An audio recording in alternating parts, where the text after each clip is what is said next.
I sent the message right after takeoff.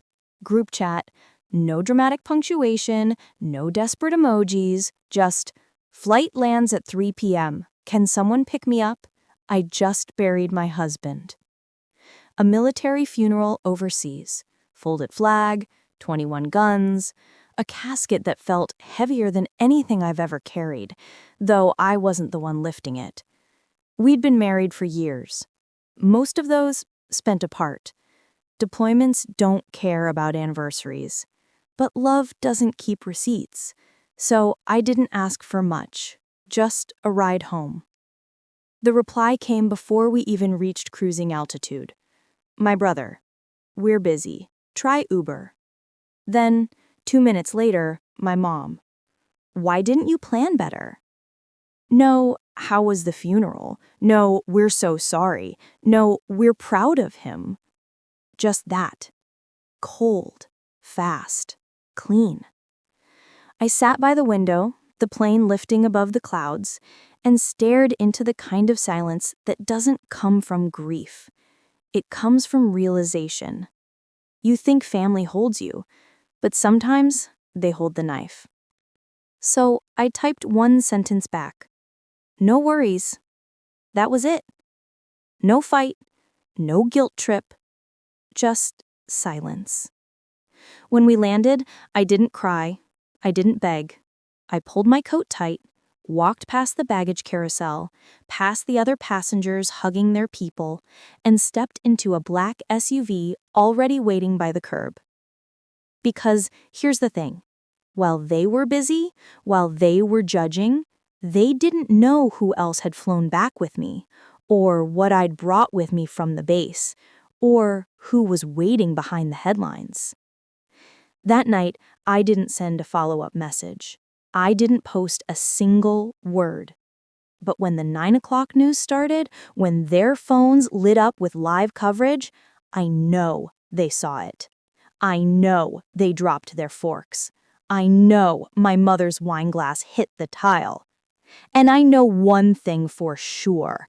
They'll never forget what I did next. The clip ran less than 60 seconds, but that's all it took. Evening news, middle of the broadcast, right after the weather, right before sports. The anchor spoke with that trained calm, the kind that delivers tragedies and triumphs in the same breath. Today, a widow returned home from her husband's overseas military burial alone, but not unnoticed. Then came the footage. Black SUV, airport curb, me stepping out, still in black, flag folded into a triangle held against my chest.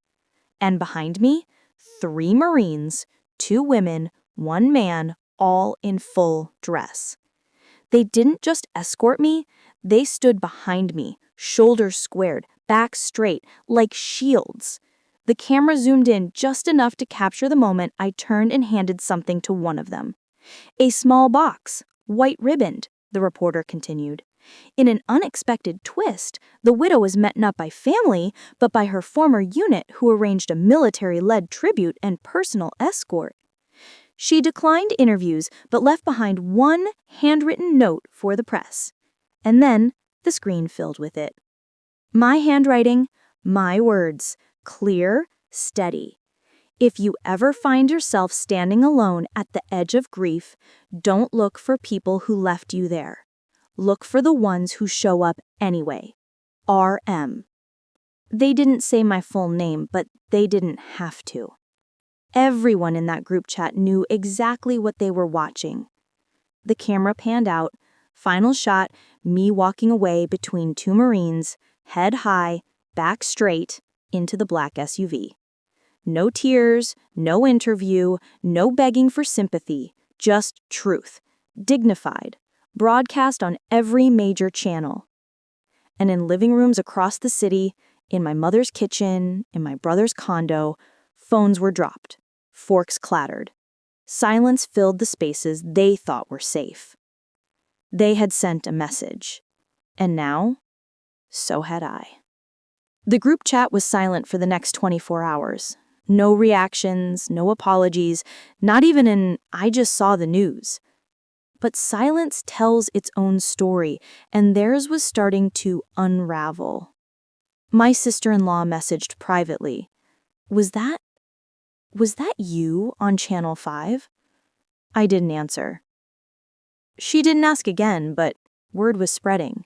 That image of me, flanked by Marines, wrapped in grief but standing like a statue, was everywhere.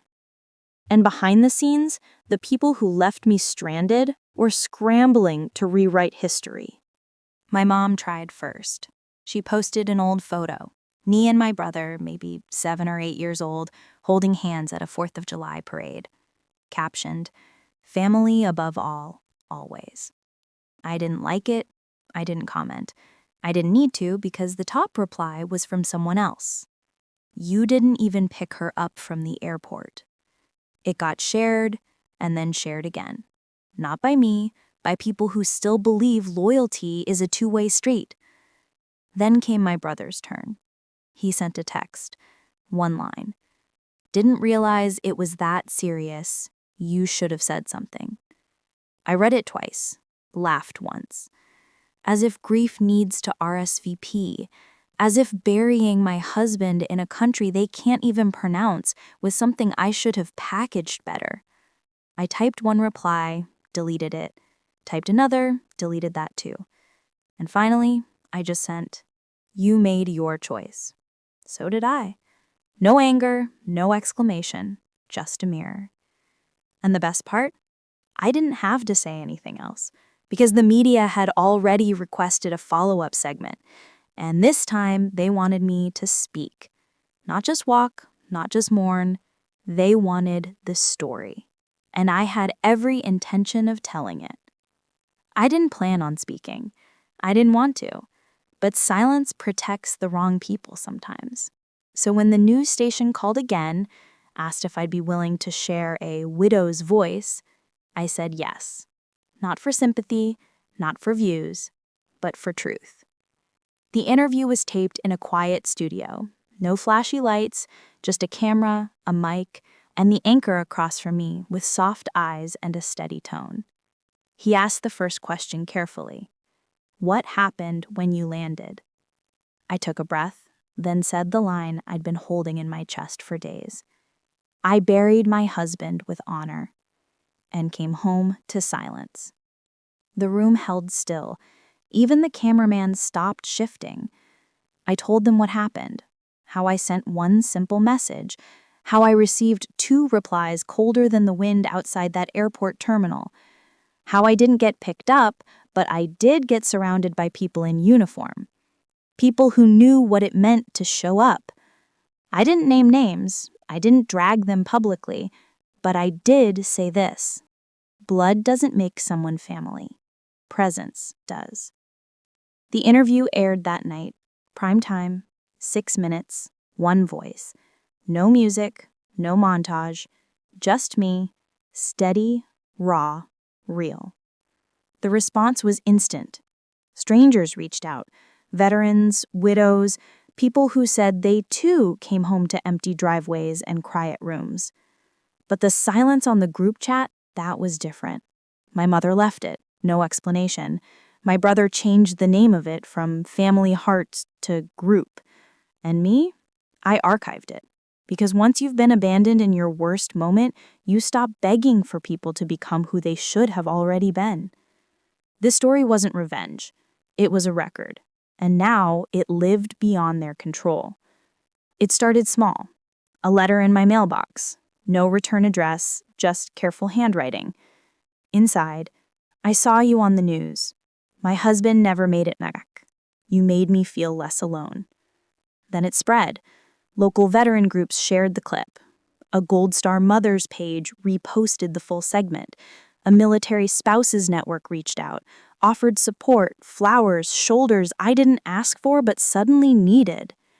And then came the candlelight vigil, organized by strangers, attended by dozens, people I'd never met, people who knew the weight of folded flags. I stood in the back, hoodie up, eyes wide. They weren't mourning with me. They were standing for me, for every person who ever sat alone at an airport curb when they should have been met with open arms. Someone sang softly, a girl no older than 16, voice cracking on the line, "I'll carry you home." I almost lost it. Almost. Then I saw something that steadied me again. My brother, on the edge of the crowd, hands in his pockets, head low. He didn't speak, he didn't walk over, but he saw it all. The way strangers showed up when family didn't. The way a community carried what blood refused to touch. The next morning, I got a text from him. No greeting, just, "Didn't think it'd get this big." I stared at the screen, thought about everything I wanted to say, then typed, "That's the thing about grief. It either builds walls or it builds bridges. You picked your side."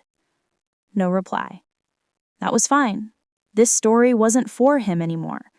It was for the ones watching, the ones whispering, "Me too." The ones who needed to know that dignity can bloom where disappointment once stood. A few weeks passed. The flowers on my porch didn't stop.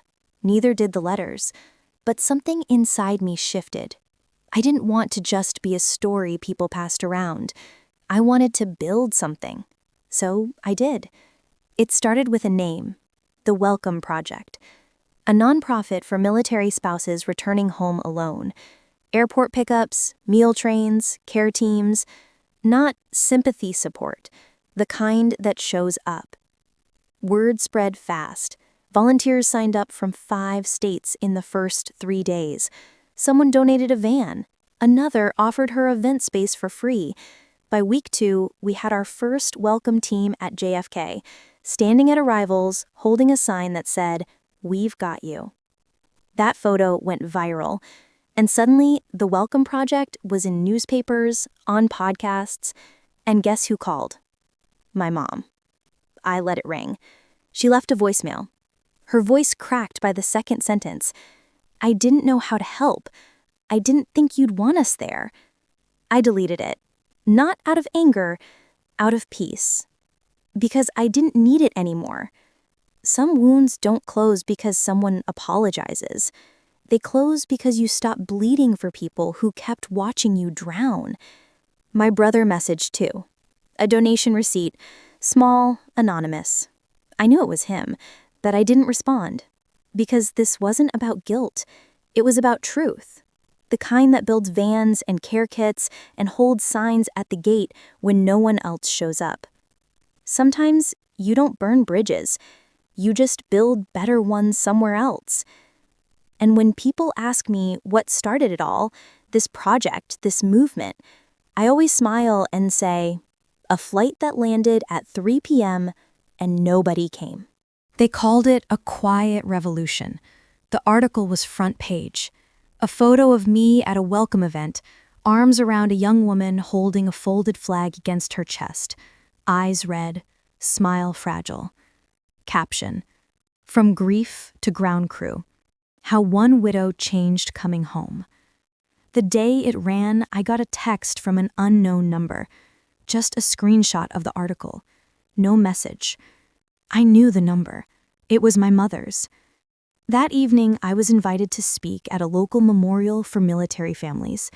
Not a performance, not a speech, just a story. I stood at the podium, the air thick with candlelight and wind. Rows of faces looking up, some proud, some shattered, all listening. I told them what happened, but not with bitterness. I didn't name names. I didn't point fingers. I said, I came home alone, but I didn't stay that way. I talked about Liam, my husband, his laugh, his letters, the way he once told me, if something ever happens to me, don't let silence win. And I hadn't. When I stepped off the stage, someone touched my elbow. A woman in pearls, eyes wet. "My daughter, she was on your first welcome pickup. You saved her." I shook her hand tight, like that moment was all we needed. Behind her, in the distance, I saw them, my mother, my brother, standing by a tree. They hadn't been invited. They hadn't announced themselves. They just watched, and I let them. No wave, no smile, just the space between us filled with everything they never said. Because sometimes punishment isn't rage, it's silence.